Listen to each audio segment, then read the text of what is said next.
যক্ষ্মা নির্ণয়ের 6 লাখ কার্টিজ ও 11,000 শিশুর পূর্ণাঙ্গ মেডিসিন কোর্স উপহার দিল যুক্তরাষ্ট্র। বৃহস্পতিবার সকালে শ্যামলীর যক্ষ্মা হাসপাতালে স্বাস্থ্যমন্ত্রীর হাতে এসব সরঞ্জাম তুলে দেন মার্কিন রাষ্ট্রদূত।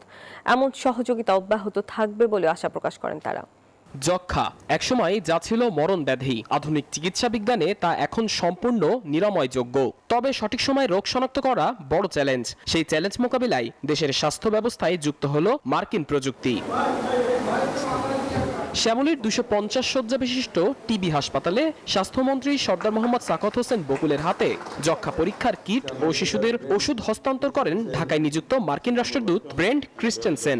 পদ্মা সেতু, মেট্রো রেল এবং এলিভেটেড এক্সপ্রেসওয়ে নির্মাণের গর্বিত অংশীদার বসুন্ধরা সিমেন্ট। এই সহযোগিতা অব্যাহত রাখার কথা জানান তিনি।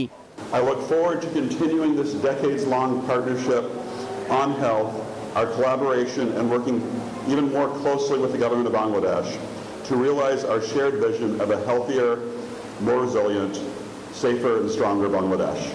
এ ধরনের সহযোগিতা বাড়বে আশাবাদ জানান স্বাস্থ্যমন্ত্রী। That state America always has helped us in our different needs and we hope it will continue an endless situation.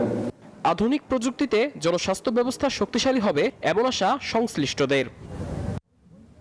Sadman Rafid, news 24, Dhaka.